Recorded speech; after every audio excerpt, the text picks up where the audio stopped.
Hi everyone. I'll just bring my chair in.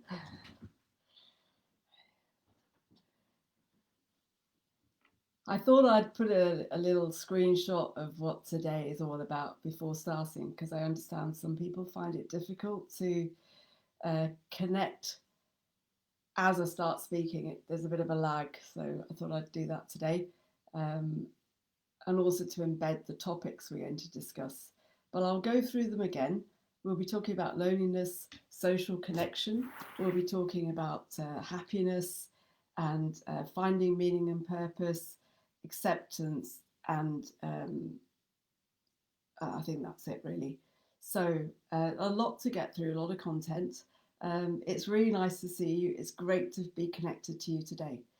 So, in terms of recommended reading, I mean, a lot of the content today is based around things that I've picked up over many decades as somebody with disability, as someone working with patients, with clients in voluntary sector working, and um, and really just life reading a lot of different books and reading around the subject. So, but recommended reading are Professor Talbin Shah, Happier, John McAvoy, um, who was a high profile armed robber who reformed and is now an athlete. He actually competes in Ironman triathlons and has broken world records. And he wrote the book Redemption, From Iron Bars to Iron Man. Vivek Murthy, who's a surgeon and was actually the Surgeon General under Barack Obama, and he's written a book called Together. And Tara Stewart, a neuroscientist, psychiatrist, and lecturer at MIT, who's written a brilliant book, The Source. So, um, but as I say, my information comes from a number of different sources as well. So, in terms of kicking this off, sorry, I'll just bring this screen a bit nearer. There you go. I feel like I'm more connected to you. So, in terms of today's topic, this is pertinent from a couple of angles. One is perspective of probably most, if not all of you, who've been through life changing events, either in the near past or in the distant past, and the impact that's had on you, on your sense of being, um, of your sense of purpose, of your sense of acceptance. But there's also the fact we are going through this very strange period of lockdown, which is being released in dribs and drabs, and which is in itself causing a lot of anxiety. So this is quite a pertinent subject to tackle today. But I've always believed that for every cloud there's a silver lining, and I really do believe that there's silver linings to this cloud of pandemic that's going around the world. It is bringing our attention to things that matter. It's making us closer to our friends and family and probably less individualistic. And we've seen it both in our own circles, but also in society and globally. The way people have started to connect with their fellow man as though we are finally realizing that we are one planet and that we are very dependent on each other, and that could have positive repercussions as we go forward. And this is all a horrible past memory. My first topic is loneliness and social connection. Now, Aristotle said, without friendship, no happiness is possible. And loneliness is a built-in reminder just how much stronger we are together, not just as clans and tribes or family and friends, but also as caring communities that form the foundation of healthy cultures. And you see very clearly in countries where they don't have a culture of a caring community, where they are more individualistic, you see the negative impact of that. And I can certainly think of at least one or two that are very high profile in the news at the moment. So first I'm going to go a little bit around the health diseases that are associated with social isolation and loneliness. But today we'll not probably focus as much on the the medical science as on other very important aspects. So social isolation can have a direct effect on cardiovascular disease risk. So that includes things like heart disease and stroke. Perceived isolation and loneliness are associated with increased sympathetic nervous system activity, which causes inflammation, decreased sleep, all of which can accelerate changes in the brain, leading to um, things like the brain to age more rapidly, develop things like dementia, and also cardiovascular aging. And loneliness is actually equivalent to 15 cigarettes a day. So there is an increased mortality as well that's associated with loneliness. Overeating, undereating, other addictions like smoking, alcohol, recreational drugs, all these can result from loneliness or feeling rejected or feeling othered. And I mean, I've certainly experienced all of these, and I'm sure that, many of you will have as well. And loneliness isn't always doesn't always present the way you think it would. It can often masquerade itself in unexpected forms. So we tend to associate it with that person on their own, live behind closed doors or sitting on their own in a cafe. But it can also masquerade itself as anger and irritability, and in other words, in less obvious forms. Now, sorry, I'll just turn this off. Now I can't seem to turn it off. There we go. I do apologise for that. Now, we do need social interaction and friendships. Feeling part of a community is critical. Blue zones, I mentioned in my podcast about diets, are parts of the world where people live longer than would be expected in terms of not just long length of life, but also quality of their life. And I talked about blue zones in the context of diet, but other things play into that as well. These communities are just that. They are very cohesive communities where everybody fits in and belongs, regardless of age, gender, status. Everybody has a role to play. And Dan Buettner, who was the National Geographic explorer, who was one of the early early people to be aware of blue zones, talks about a Japanese concept called Maui. And Maui is basically one of the Japanese's longevity traditions. And what it means is that it's a social support group. So when children are young, they are usually paired in groups of about 5 with other children so that they make a commitment to each other for life. And that, as I say, extends throughout their life. And I think of examples in my own life. I suppose the kind of the natural pairing that happened with my siblings. I've known them since I was born, and I'm very fortunate in that I have a fantastic relationship with my siblings and my sister-in-laws, and we've all been there for each other at key points in our lives, and we carry a lot of history, and we're very connected to each other, but we don't live in each other's pockets. And I think of my younger son, who has known a lot of his closest, dearest friends since he was a baby, attending toddler groups.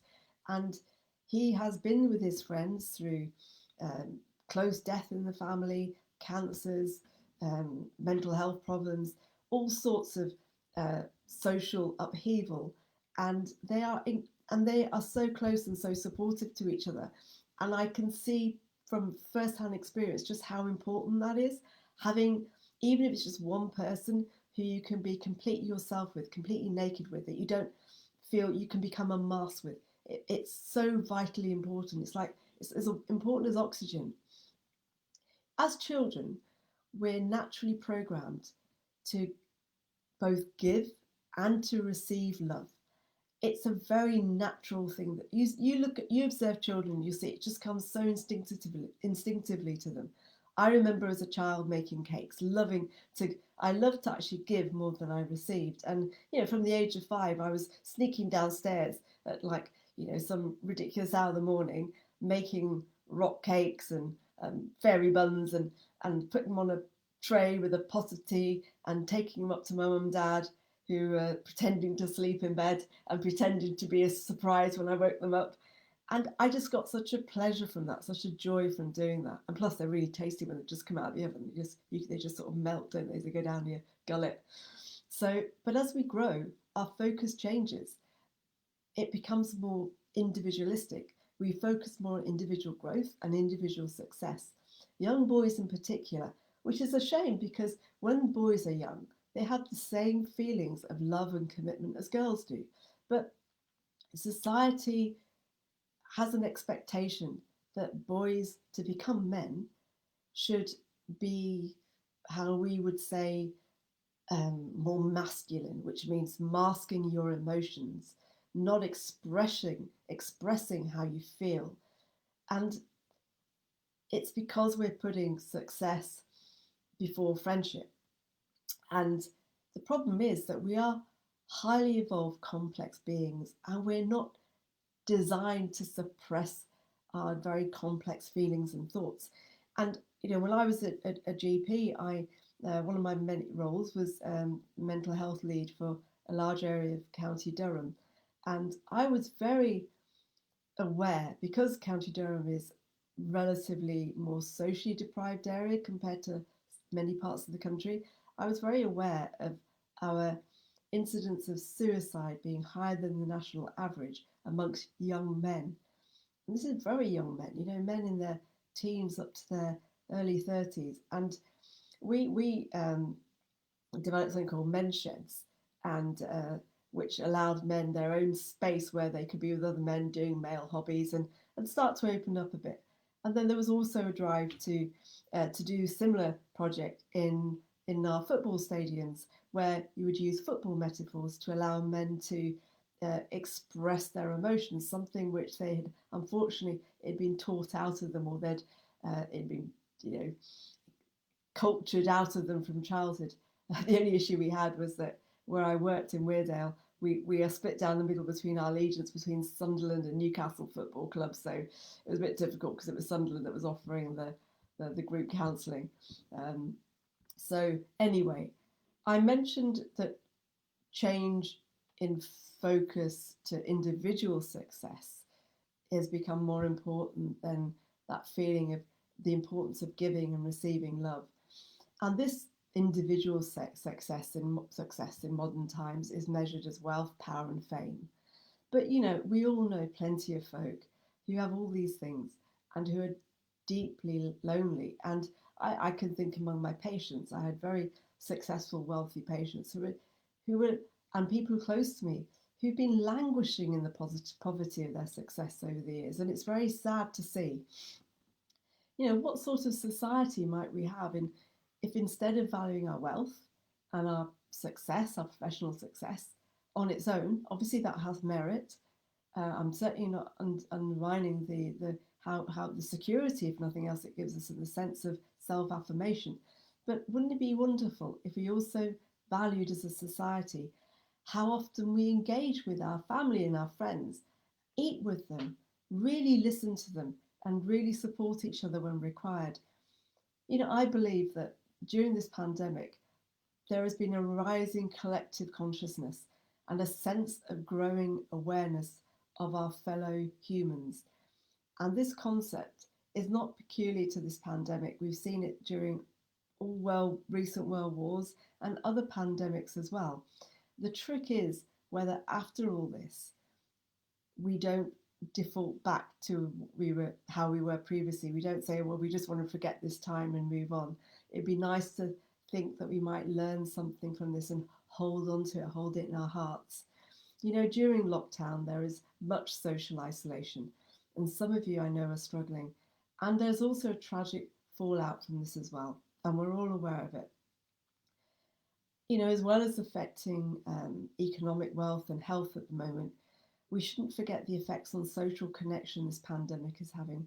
We'll probably emerge from this, depending on our circumstances and on our mindset during lockdown, either more mental health issues and more sort of health problems that haven't been dealt with in a timely manner, or with more spiritual awareness.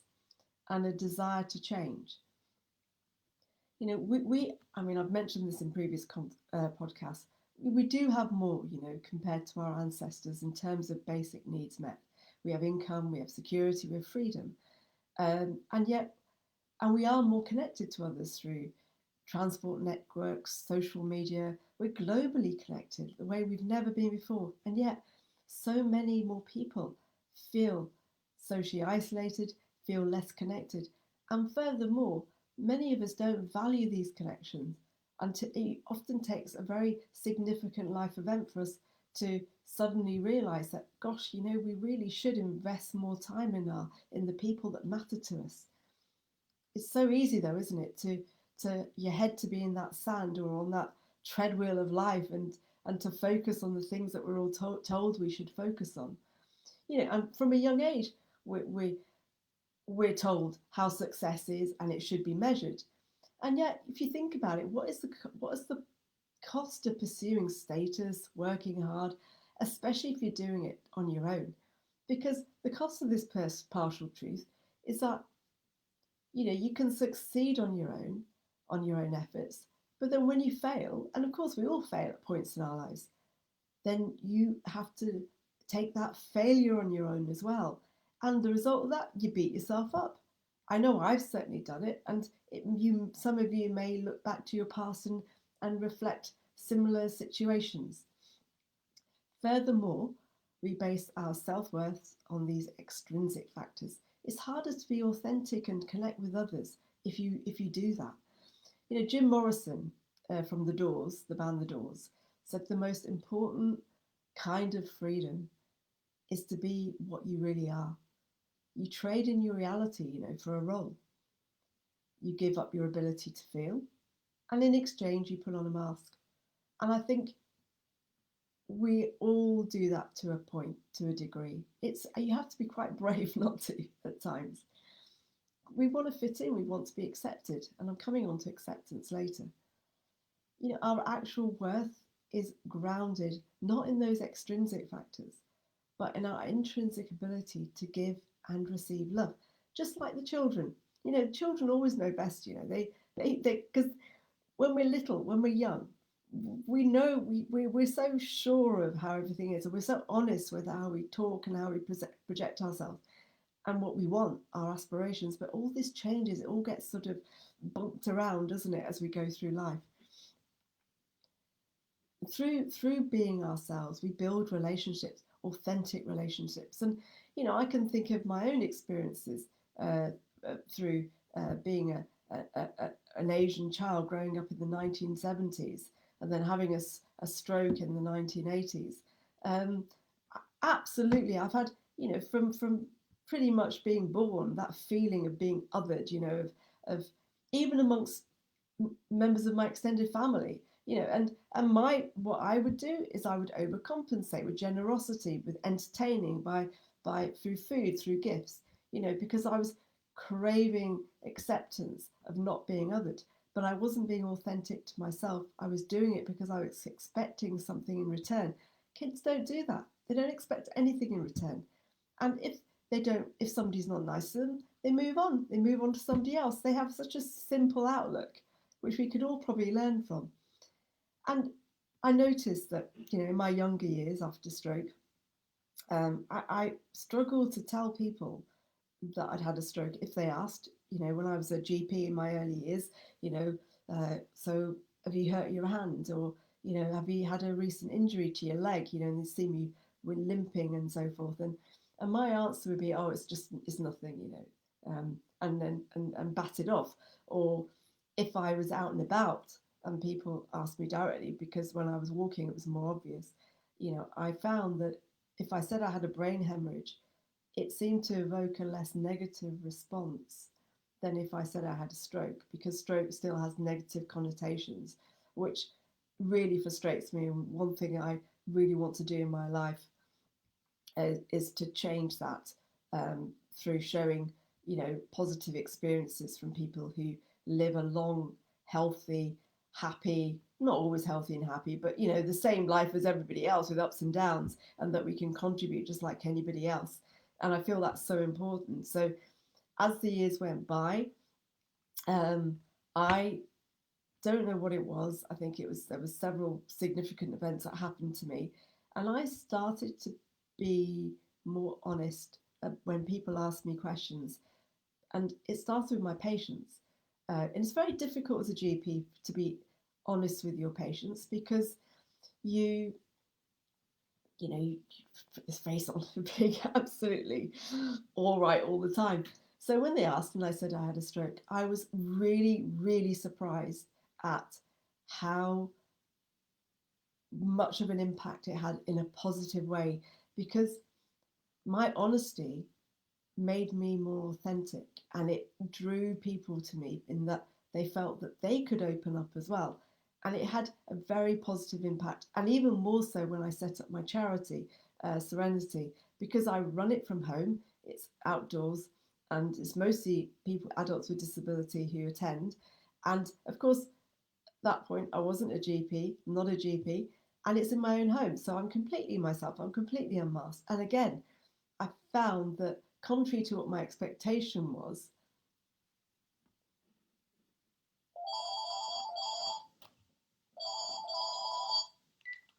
hello? Sorry, I have to ring you back. I'm in the middle of a podcast. Sorry. It's okay.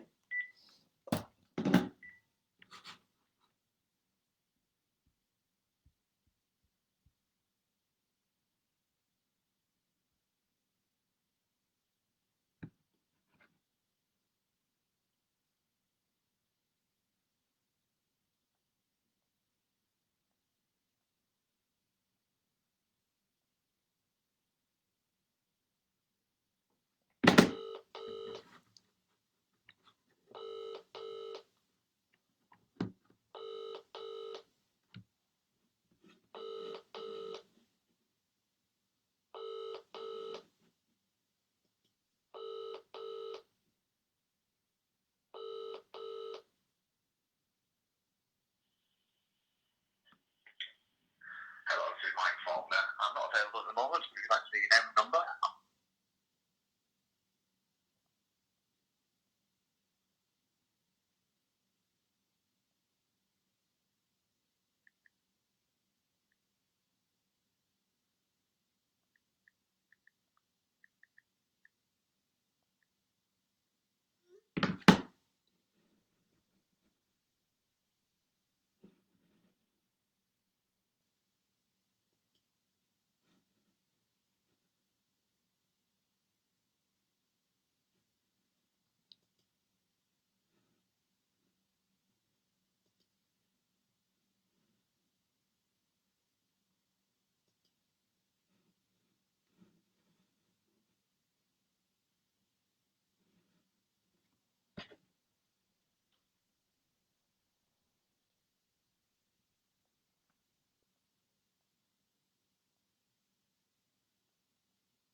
Hi, it's just gone. It's just come up with a thing saying, sorry, we're having trouble playing this video. When I don't know why I can see you and you seem fine. Well, you're looking at your phone right now. Seems to be live. It's obviously a slight lag on it, but it seems to be. It's been absolutely fine. Oh, so I am live at the moment. Yeah, no, it's just now the lag basically comes to when you first start talking to me.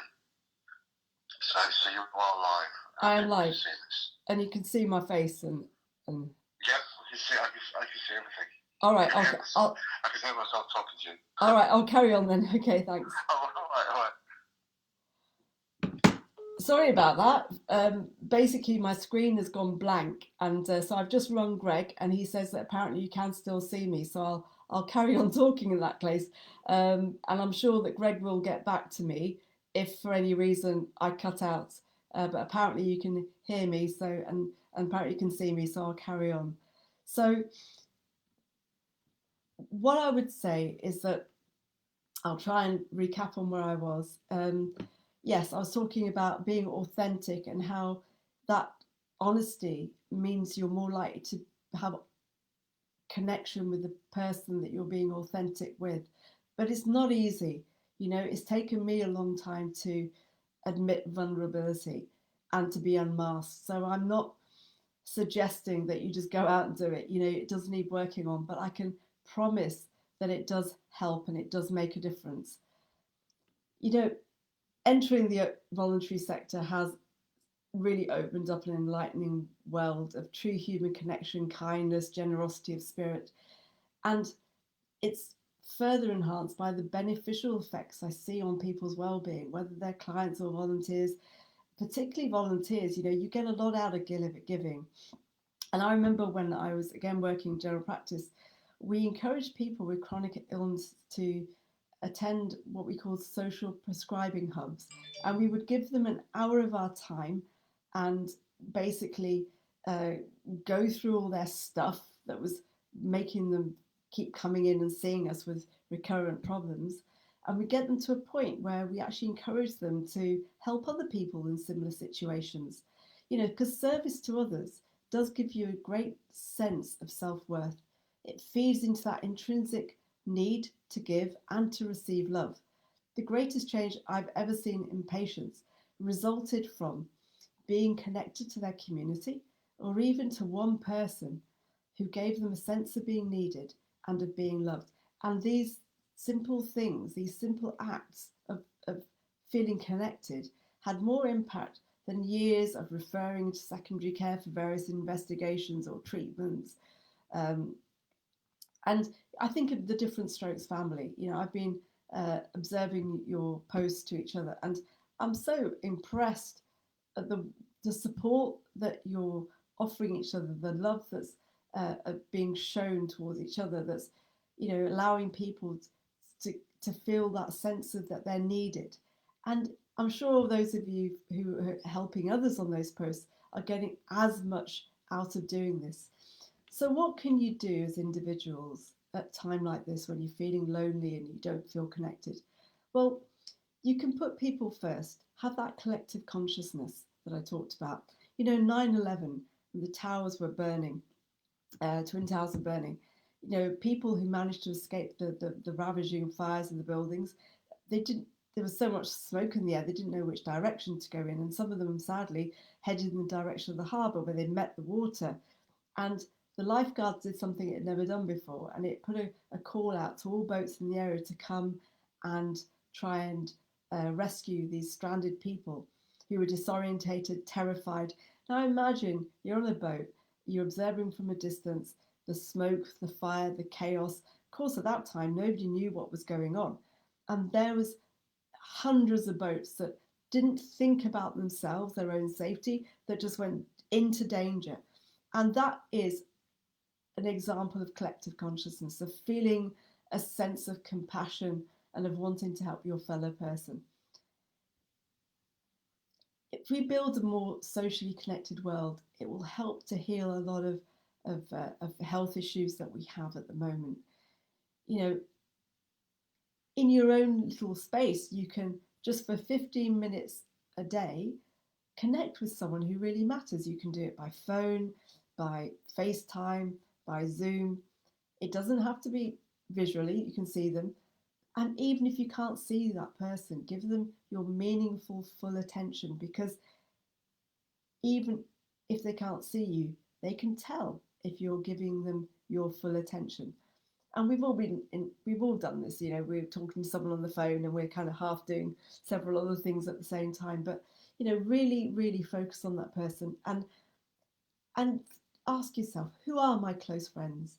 You know, and are you maskless with them? Are you really honest and open with those close friends of yours? You don't need lots of friends, and many of you will feel you've lost friends when you had your stroke.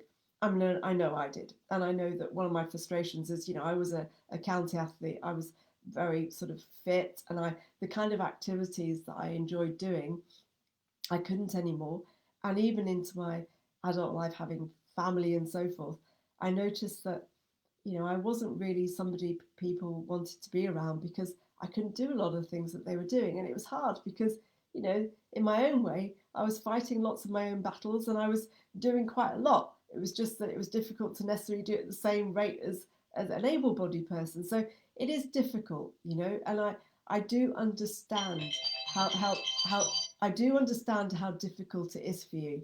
Um, so one thing you can also do um, is, as I said, service is an antidote to loneliness. Make a call to somebody who you know is struggling at the moment, or who you think would benefit from hearing from you. And something else you can do if you're feeling particularly anxious. Um, Sorry, I'll take this call just to make sure that I'm not being told that you can't see this. Hello? Sorry, it's all right. I thought you were telling me that I'm not live. It's okay. I'm presuming I'm still live. So, one thing you can do if you're really anxious is to do something called close focus and then far focus. Close focus is when you focus on something very near to you that you really look at in detail. Like it could be the palm of your hand, it could be a leaf or a flower. Do that for 1 minute. And then I want you to then do far focus, look into the distance at a tree or some other object in the distance, and do that for another minute. So, what this does is it allows you perspective on the bigger picture, and it's quite useful when you are particularly anxious. And this is a technique that has been proposed by neuroscientists, psychiatrists. So, it's something which has there's some evidence behind the effectiveness of it. The other thing you can do, which may be pertinent to you, particularly at the moment, is think about moving your time goalpost because we live in uncertain times. We don't know when we're going to be able to see our loved ones, when we're going to be able to gather in certain places, when we're going to be able to perhaps get some health issues resolved that have been troubling you for a while. And rather than sort of saying, "Oh, I'll review it next week," or "I'll review it the week after that," and having that expectation that things might change within the next week or so, instead of that, move the goalpost to take the pressure off you of having to constantly defer decisions. So for myself, I have basically, since the beginning of lockdown, I decided that, up until September, I wasn't going to commit to anything outside of my normal activities because there is too much uncertainty. And I suppose my medical background, I was aware how much time it takes to clear something like a pandemic, and also the amount of time it takes to find a vaccinate that might protect us, or even to build up herd immunity. So I decided that I was going to make September my sort of most immediate goal. And that has taken a great deal of pressure off me in terms of expectations. It's hard because I haven't seen my parents or my kids since, the beginning of the year, and I miss them dearly. But because I don't have this expectation that I'm going to be seeing them within the next week or two, it's taken some of that anxiety off me. So I'm going to move next on to happiness and finding a meaning and a purpose. Rather than the pursuit of happiness, which is talked about a lot, we should really consider the happiness of pursuit, i.e., happiness is the byproduct of something else which makes us feel fulfilled by creating good conditions in which we can thrive. Again, I think it's a Japanese saying, it's called ikigai, and it basically refers to finding happiness and joy in the small day-to-day activities rather than just reaching some final goal that promises bliss. It encompasses finding meaning in everyday small things. In fact, a person's ikigai is what gives them a reason for living, even when on a day-to-day basis they might be feeling unhappy or miserable in the moment. And I think about that. It was on last night actually. It's a repair shop that's on. I think it's on BBC, sort of early evening. And I always often think those people who in their on their desks repairing things for a living, totally absorbed in something they enjoy, they have definitely achieved their ikigai. In terms of measuring happiness, um, top World Health Organization research worldwide uh, looked at things that we all need in order to feel happier. And this evidence was taken from 155 countries, and it was across all happiness levels. So, countries with a high wealth, high security, to war-torn, very deprived countries with low GDPs. And so the questions were taken from all these countries of very, very different backgrounds. And it was done in order to influence policymakers. Oh, I don't think that's happened in a lot of countries. It has in some, though, like the Scandinavian countries. And part of the reason as well that they wanted to do this research is because of the evidence that stress and being unhappy and being lonely shortens your life. So, they had a reason behind it. What they found in terms of basic needs is you need a good GDP to cover your essential needs. And, by and large, Britain's not bad in that respect. Good health expectancy, in other words, robust health systems. Again, we're fortunate in the UK, we have an NHS which is free at the point of care, which a lot of countries can't claim. And of course, we can argue that there are countries that are better than ours in terms of health provision. But Britain isn't sitting badly down that list. Freedom, civil equality, fair political accountability. You might argue about political accountability being fair, but we have it. We have, you have to put these things in perspective because, we talk about things we don't have, but then you listen to somebody who's come over from Syria, and then you think, oh well, maybe I shouldn't really complain about our politicians and our politics after all. Generosity, spirit of kindness, generosity in society, very important. And I think we've seen a fair chunk of that in this country, particularly during the pandemic. And social support within family and community, all these things extremely important. So once you know that you are covering those basic happiness requirements, then hopefully it will help to put a little bit more perspective or better perspective on your own situation. And happiness is important, or a sense of being content, because in research that's done on, there was one study of 6,000 people aged between 52 and 79 and over 5 years, and it showed that happier people had a lower mortality rate, and that's after levelling things like their baseline health in the groups. So in terms of how you dimensions of happiness, you can measure it three ways. One is overall satisfaction with our lives, and you can rate that between 0 and 10. So think yourself, where do you rate your overall happiness between, or not happiness, but your overall satisfaction with your life between 1 and 10? The second is your day-to-day feeling of happiness. For example, how you feel when you go for a walk in the country, or are you focusing more on things like illness and isolation, and more so, or do you spend most of your time fretting over things that are happening in the world, like when Donald Trump was elected? Maybe that may have affected, some people got very depressed when that happened. And then the third thing is to ask yourself, do you have a good life? In other words, a meaningful life.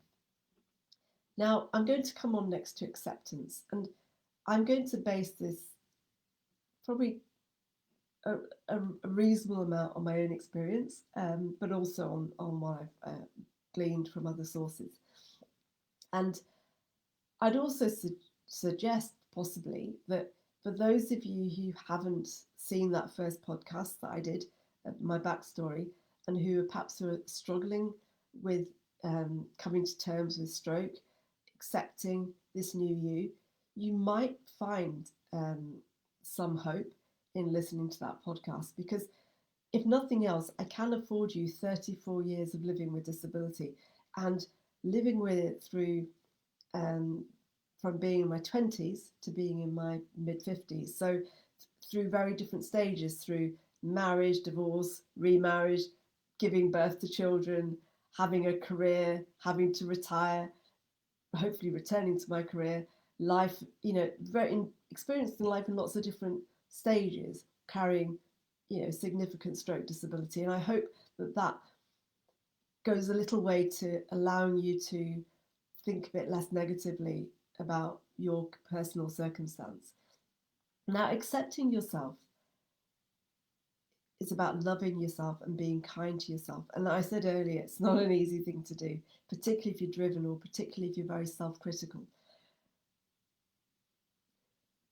It's important to accept yourself, that you can reflect on your thoughts and on any built-in habits behind those thoughts and behaviours, rediscovering your personality and the things which make you want to get out of bed in the morning. That's a very important part of getting back on the road to acceptance. Being open and honest, I discussed that briefly earlier, being authentic, but without any expectations from others. So I think what changed for me was that the reason I wasn't so forthcoming about the fact I had a stroke when I was younger was that I was so worried about the response and about how people would view me. But I don't have any expectation anymore. And mostly the reaction I get is it's not bad. It's positive. And I think that's because society has changed, has moved along as well. I think, with the recent wars and more military returning with amputations and more disabled people out there, like the Paralympics and so forth. I think it has changed people's perceptions of disability. There's also like more disabled commentators and actors on television. So I think there is a definite change in attitude towards disability, albeit to a degree. So, as I say, being honest, authentic, but without expectations from others. Don't seek to please, and because you're compensating for your deep insecurities. You're only harming yourself, and it doesn't create meaningful relationships. Only ones that are open to control and exploitation. Positivity attracts positivity. I did a neurolinguistic program course to help me with my consultations in my early years as a GP. And one thing I learned was perception is projection. So, in other words, if you project a certain characteristic, like you're a victim, or you're very angry, or you're very sort of miserable, or you're very sort of cross at the world, or whatever it is, um, then, or you're very insecure, then that you will, by projecting it, that is what people perceive, because most of how we communicate is through body language. Over 70% of how we communicate is through our body language. So people read a lot just by how you feel about yourself. So if you become happier, if you become more self-aware, more self-confident, and more accepting of yourself, then you're more likely to attract more positive people who are more likely to bring something which is meaningful and positive into your life.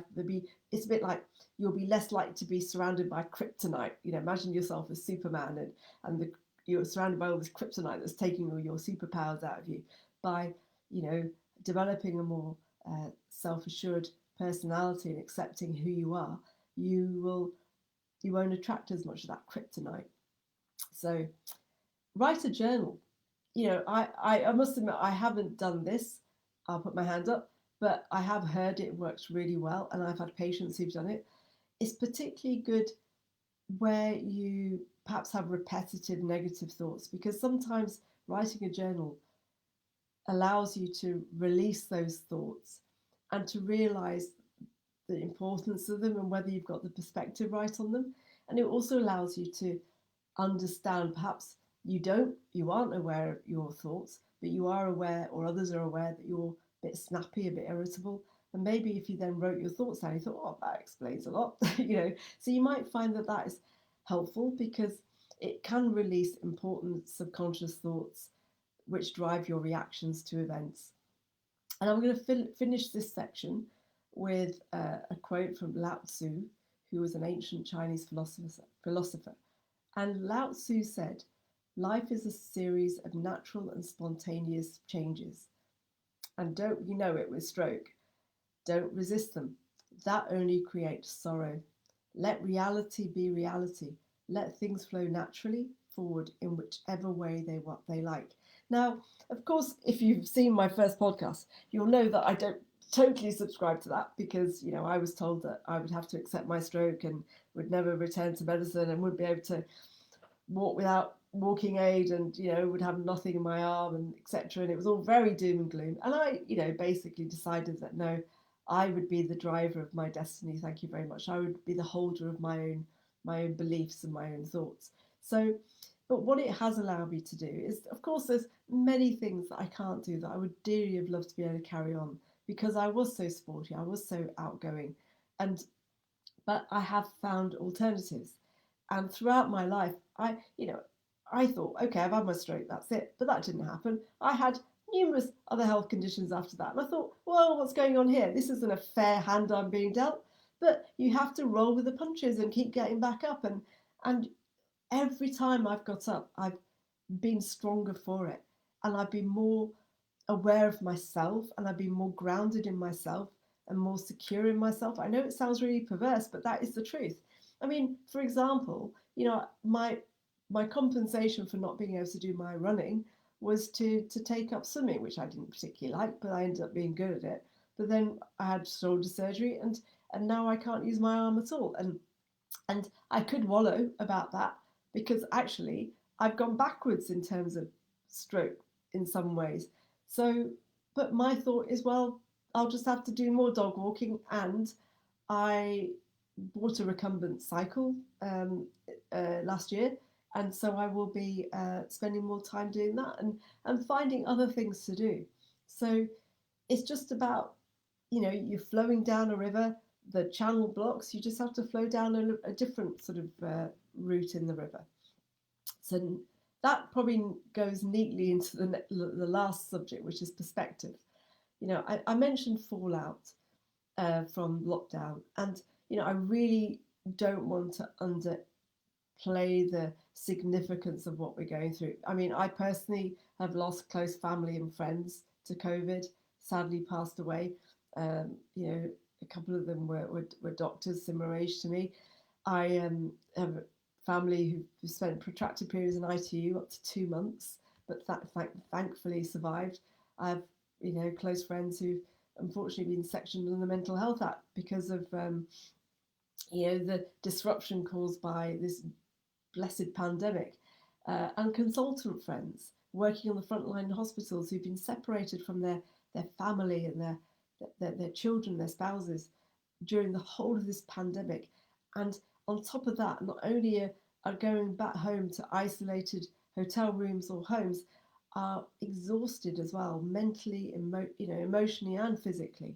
So I really do not underestimate how deeply distressing a time this is for a lot of people out there.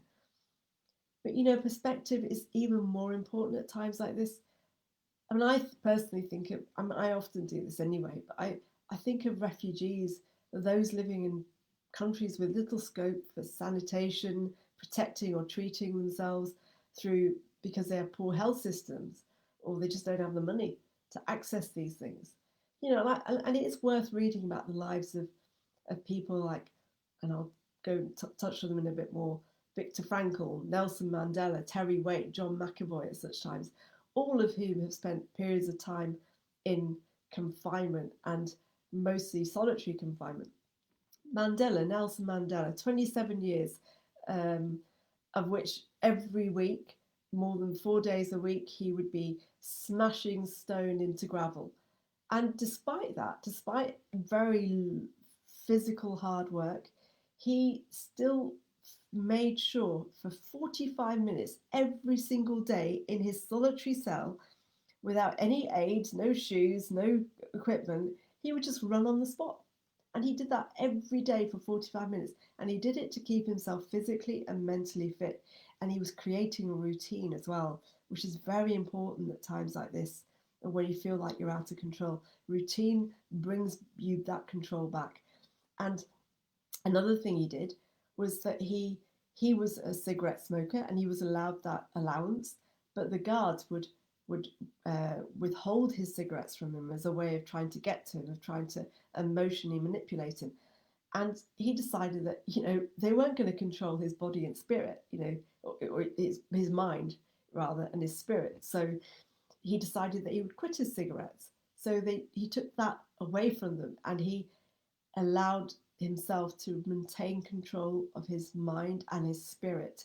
A bit like I did. You know, after the stroke, I decided to. Oh, by the way, I'm absolutely not comparing myself to Nelson Mandela in any.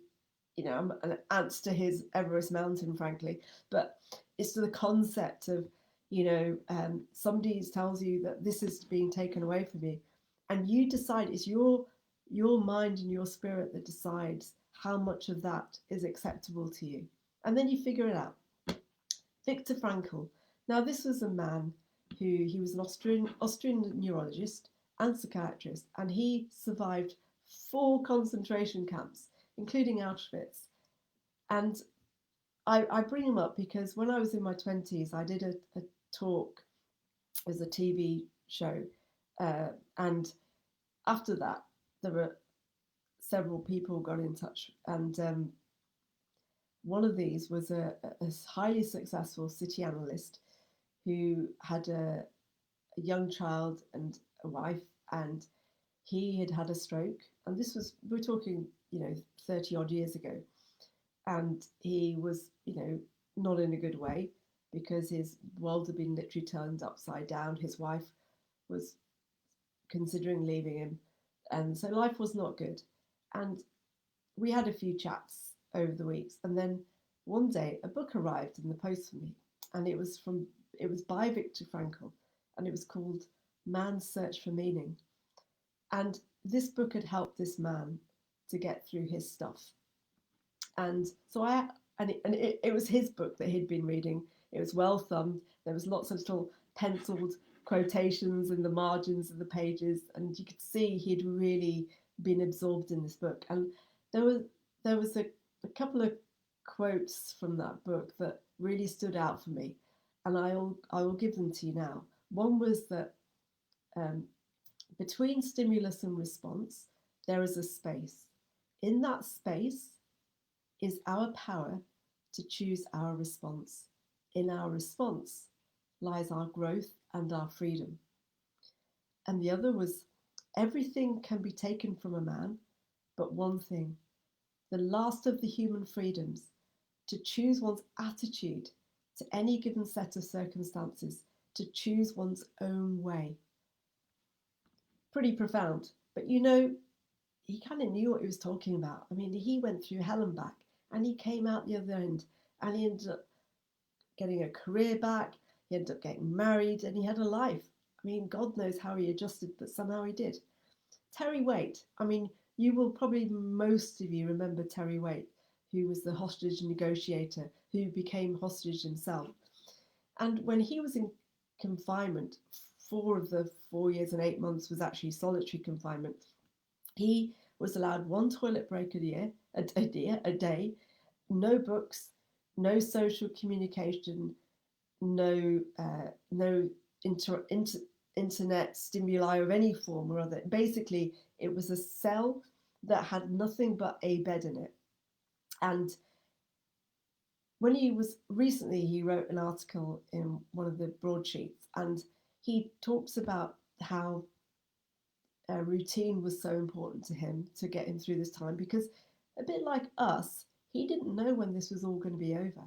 So what he would do is that he was allowed 1 set of prison clothes, and he would take his trousers off every evening and fold them up and place them under his mattress. It was basically, he was pressing them so that the following morning he would be putting on a pair of newly pressed trousers. Now, the guards would laugh at him. They thought he was totally bonkers.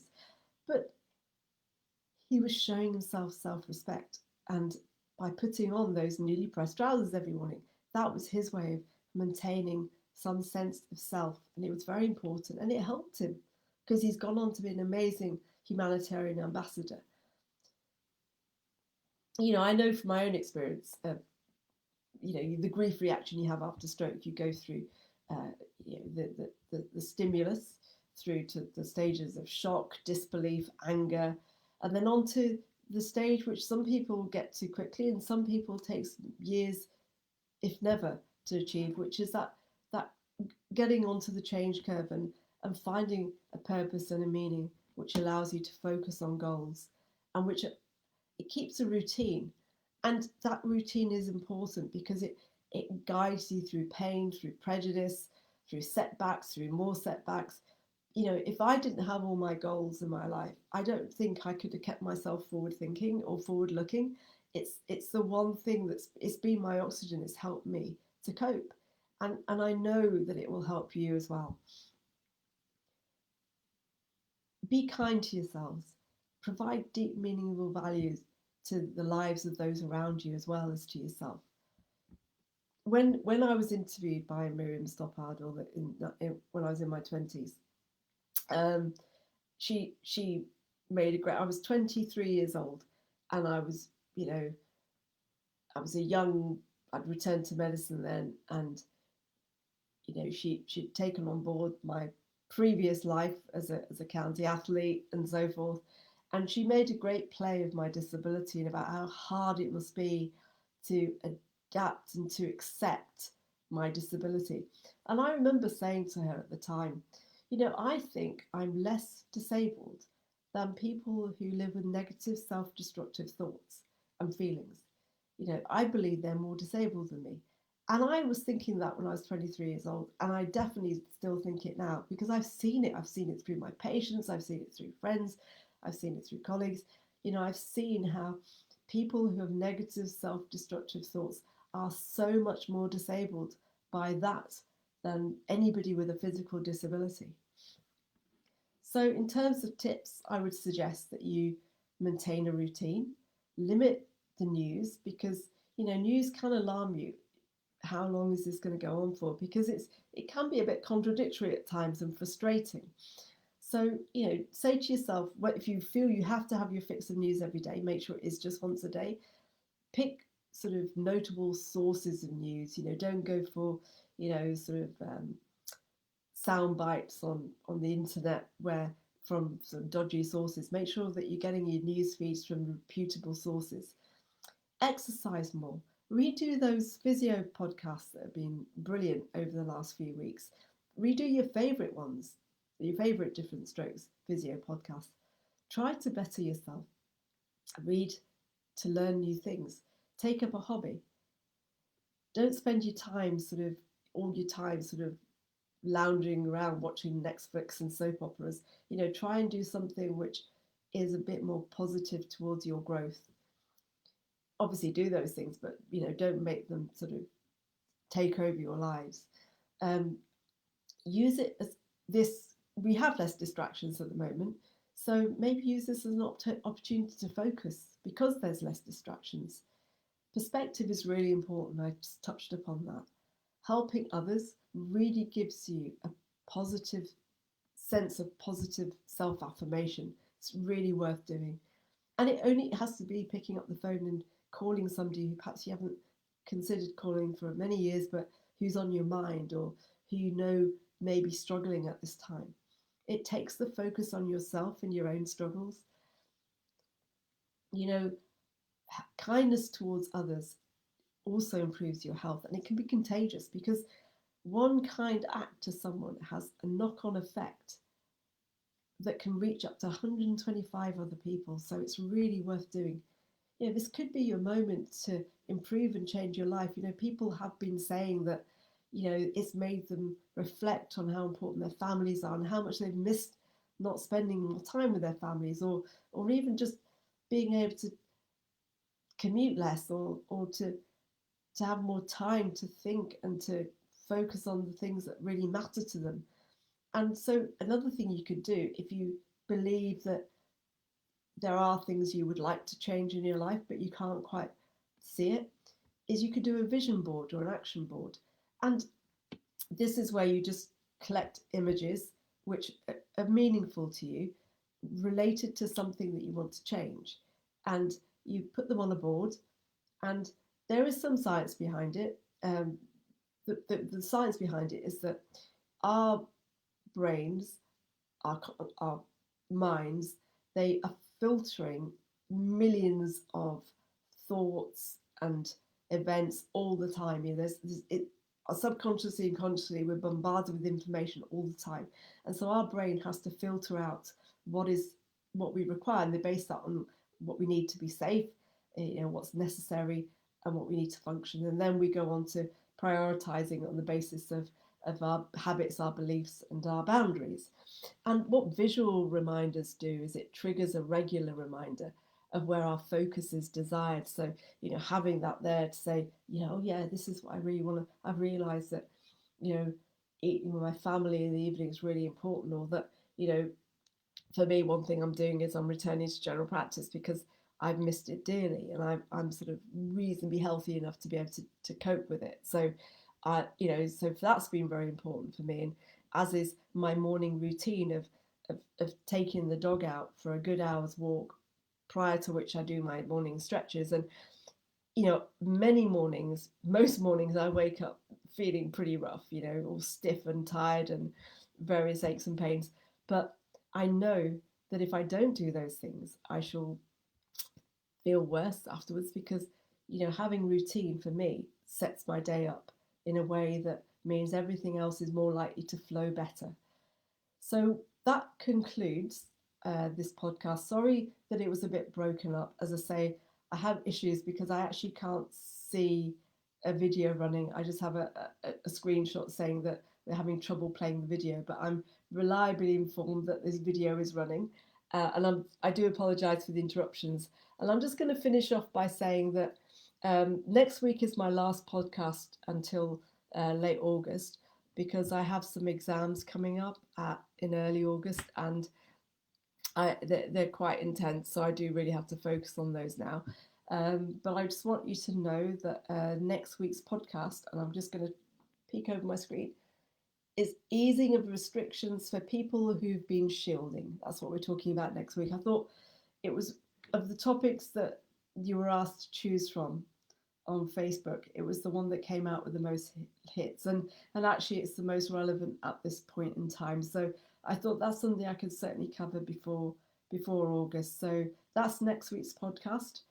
And with that, I'll say goodbye, and I wish you well. Stay connected. Think a little bit about some of the areas I've covered. Don't forget that these podcasts and the Visio podcasts are all going to be stored on in various places on Facebook for you and on YouTube. And the team are doing great work at the moment to make sure that all this information is easy accessible. And bye for now. Bye.